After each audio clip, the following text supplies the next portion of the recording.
तो क्या यूपी के दो लड़कों की जोड़ी मोदी सरकार पर भारी पड़ रही है? क्या राहुल गांधी और अखिलेश यादव के हर पैतरे हर दाव मोदी सरकार को बैकफुट पर ढकेलते जा रहे हैं? क्या 2027 और 2029 की तैयारी में अभी से लग गए हैं राहुल गांधी और अखिलेश यादव? इस समय सियासी गलियारों में राहुल गांधी और अखिलेश यादव का नाम छाया हुआ है, क्योंकि लेटरल एंट्री वाले मुद्दे को उन्होंने जितनी प्रमुखता से उठाया उसका असर यह हुआ कि सरकार को अपना फैसला वापस लेना पड़ गया है।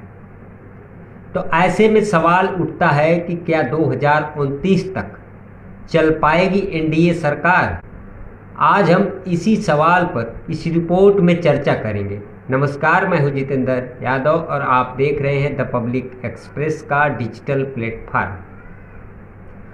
दोस्तों, आरक्षण के मुद्दे पर देश भर में बवाल मचा हुआ है। अखिलेश यादव ने भी भारत बंद का समर्थन किया। उन्होंने लिखा कि जन आंदोलनों से बेलगाम सरकार पर लगाम लगती है। एक्स पर पोस्ट में आगे अखिलेश यादव लिखते हैं कि बाबा साहेब भीमराव अम्बेडकर ने पहले ही चेतावनी दी थी कि संविधान तभी कारगर होगा जब इसे लागू करने वालों की नीयत सही होगी। आरक्षण की रक्षा के लिए जन आंदोलन एक सकारात्मक प्रयास है। यह शोषित और वंचितों की लड़ाई में नई चेतना पैदा करेगा और आरक्षण के साथ किसी भी तरह की छेड़छाड़ के खिलाफ जनशक्ति का कवच साबित होगा। शांतिपूर्ण आंदोलन एक लोकतांत्रिक अधिकार है। अब यह तो है अखिलेश यादव का ताजा बयान, लेकिन हम यहां बात करेंगे भारत बंद आंदोलन की ही नहीं, बल्कि हम यहां बात करेंगे विपक्ष की मजबूती की, क्योंकि जिस तरह से विपक्ष एक के बाद एक सभी मुद्दों को प्रमुखता से उठा रहा है, उससे मोदी सरकार बेहद घबराई हुई नजर आ रही है।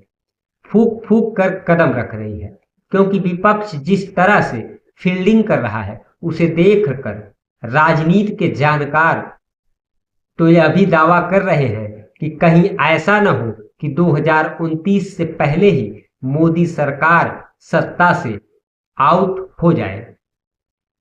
कहा यह भी जा रहा है कि विपक्ष पूरी मजबूती से तैयारी में जुट गया है और उसकी नजर अब 2027 में यूपी विधानसभा चुनाव और 2029 में लोकसभा चुनाव पर है। दावा तो यह भी किया जा रहा है कि राहुल गांधी और अखिलेश यादव जिस तरह से मोदी सरकार पर हमलावर हैं, हो सकता है कि यह सरकार अपना कार्यकाल भी पूरा ना कर पाए। तो ऐसा क्यों कहा जा रहा है? अब इसे ही विस्तार से समझते हैं। अब सबसे पहले तो बात यूपीएससी में नौकरशाहों की लेटरल एंट्री वाले मुद्दे को ही ले लेते हैं। दरअसल केंद्र की मोदी सरकार ने हाल ही में संघ लोक सेवा आयोग यूपीएससी के लेटरल एंट्री के माध्यम से 45 संयुक्त सचिवों, निदेशकों और उप सचिवों की भर्ती के लिए एक अधिसूचना जारी की थी, जिसका विज्ञापन आप सभी ने देखा होगा, क्योंकि कांग्रेस ने प्रमुखता से इस मुद्दे को उठाया था। लेकिन अब खबर यह है कि इसे सरकार ने वापस ले लिया है। ऐसे में जानकार कह रहे हैं कि कहीं ना कहीं सरकार ने विपक्ष के दबाव में यह फैसला लिया है। दरअसल केंद्र का यह फैसला तब आया जब लोकसभा में नेता विपक्ष राहुल गांधी ने कहा कि लेटरल एंट्री से भर्ती राष्ट्र विरोधी कदम है। उन्होंने यह भी आरोप लगाया कि ऐसी कार्रवाई से अनुसूचित जाति, अनुसूचित जनजाति और अन्य पिछड़ा वर्ग का आरक्षण खुलेआम छीना जा रहा है।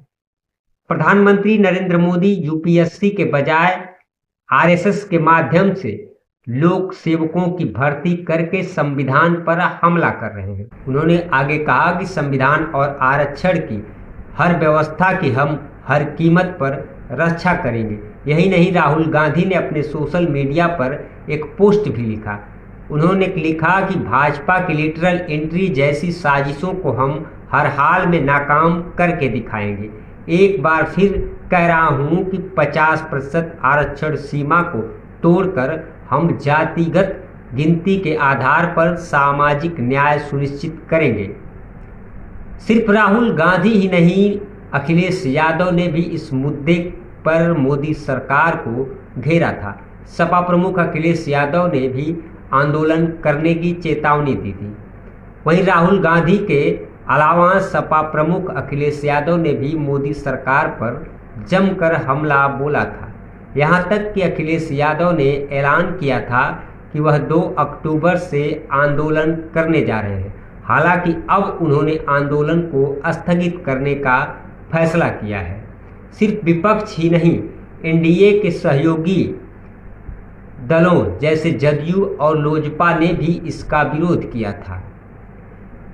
बस टीडीपी ही मोदी सरकार के इस फैसले का समर्थन कर रही थी, लेकिन अब सरकार को अपने कदम पीछे लेने पड़ गए हैं। हालांकि अब राहुल गांधी 24 अगस्त को इलाहाबाद पहुंचने वाले हैं। इलाहाबाद मेडिकल एसोसिएशन सभागार में एक कार्यक्रम आयोजित होना है जिसका नाम है संविधान सम्मान समारोह। इसमें राहुल गांधी बतौर मुख्य अतिथि शामिल होंगे, जिसकी जानकारी खुद राहुल गांधी ने ही दी। अपने लेटरल एंट्री वाले मुद्दे पर अपना फैसला वापस लिया, अपनी जो विज्ञापन निकाला था उसे वापस ले लिया। तो यहाँ सवाल यह उठ रहा है कि क्या लेटरल एंट्री भर्ती को वापस लेने के कदम से क्या मोदी बैकफुट पर आ गए हैं या यह सहयोगी दलों का दबाव था? अब सवाल ये उठ रहा है तो इसकी वजह यह है कि पहला मौका नहीं है जब सरकार ने अपना कोई फैसला वापस लिया हो, बल्कि ये एनडीए सरकार यानी कि जब से मोदी सरकार तीसरी बार सत्ता में आई है तब से अब तक कई फैसले बदल चुकी है। अब इसकी वजह भी आप लोग जानते ही हैं कि ऐसा क्यों हो रहा है, क्यों सरकार अपने फैसले बदल रही है। विपक्ष के दबाव के कारण ही सबसे पहले सरकार को वक्फ बोर्ड संशोधन बिल को जेपीसी के पास भेजना पड़ा। इसके अलावा जब ब्रॉडकास्ट बिल पर भी सरकार की तरफ से कुछ ऐसा ही बयान आया, सरकार ने ब्रॉडकास्ट सेवा नियमन बिल के ड्राफ्ट पर सुझाव और प्रतिक्रिया के लिए समय बढ़ाकर 15 अक्टूबर 2024 तय कर दिया। सरकार ने यह ड्राफ्ट बिल 10 नवंबर 2023 को जारी किया था और इस पर आम जनता और हितधारकों के सुझाव मांगे थे।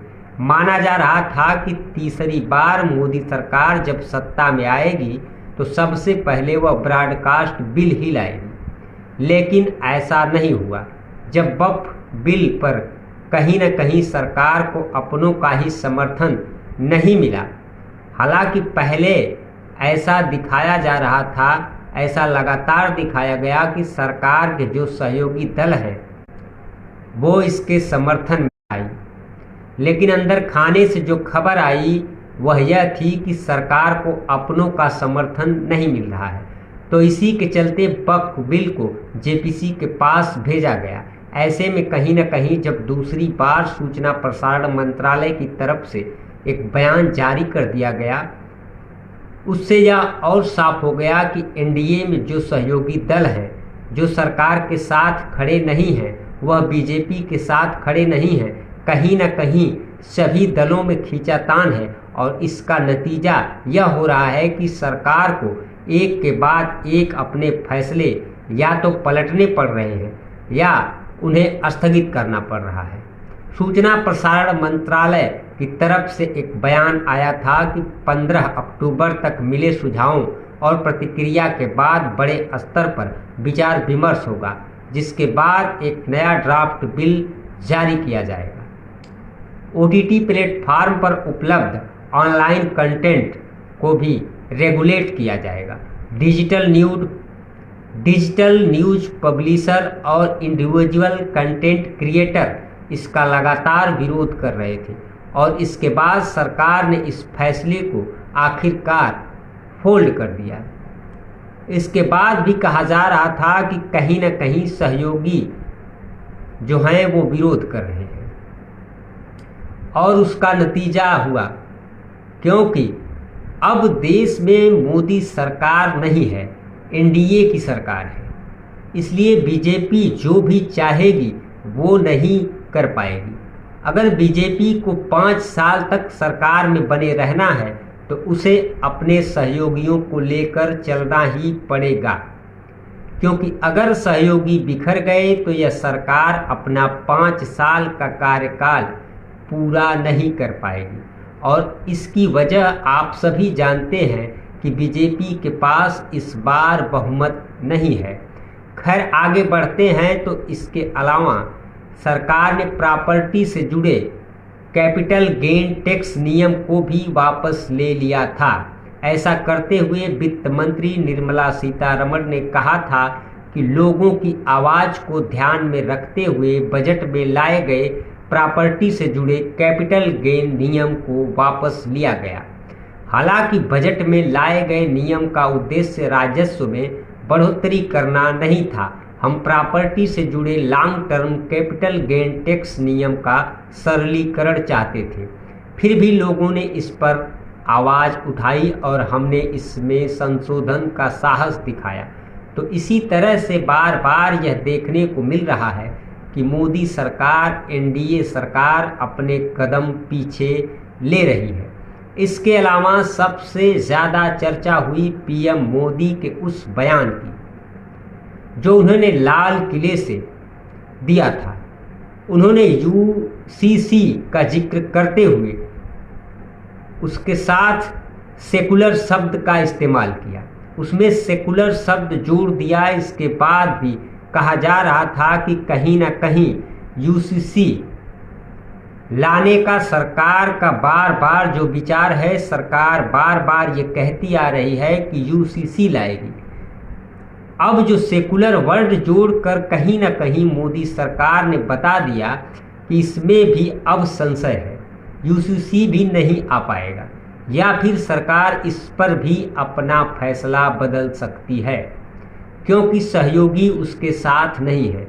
और इसको लेकर उनके जो सहयोगी दल हैं उन्होंने भी कई बार ऐसे बयान दिए थे कि एक बहुत बड़ा मुद्दा है, बहुत संवेदनशील मुद्दा है, इस पर विचार विमर्श होगा, इसके बाद ही इस पर कोई फैसला लिया जाएगा। तो इस वजह से अब जानकार दावा कर रहे हैं कि जिस तरह से राहुल गांधी, अखिलेश यादव और तमाम विपक्षी दल मोदी सरकार की घेराबंदी कर रहे हैं, उससे सरकार डरी हुई है और वो डर निकल कर सामने आ रहा है, क्योंकि वो जानती है कि तमाम जो मुद्दे जिनके साथ वो अभी तक आगे बढ़ती आ रही थी, उन मुद्दों पर कहीं ना कहीं ब्रेक लगाना ही होगा, क्योंकि अब देश की सत्ता में सिर्फ मोदी सरकार नहीं है, एनडीए की सरकार है। और एनडीए की सरकार में जितने भी सहयोगी दल हैं उन सभी को साथ लेकर चलना पड़ेगा। इसलिए अब मोदी सरकार सिर्फ अपनी मनमानी नहीं कर सकती, अपने जो उसके मुद्दे हैं जिसके साथ वह हमेशा से आगे रही है, जिसको प्रमुखता देती आई है, उसे कहीं ना कहीं उसे अब रोकना पड़ेगा, क्योंकि अगर उसके सहयोगी दल बिखर गए, अगर वे उससे नाराज हो गए तो उसके लिए यह सरकार चलाना मुश्किल हो जाएगा। और इसीलिए राजनीति के जानकार यह दावा कर रहे हैं कि अखिलेश हो या राहुल गांधी हो या तमाम विपक्षी दल हो, अब 2027 के लिए जितनी तैयारी कर रहे हैं उसका असर कहीं ना कहीं हो सकता है कि 2029 आने से पहले ही मोदी सरकार, यानी जो एनडीए की सरकार है, वो कहीं गिर न जाए।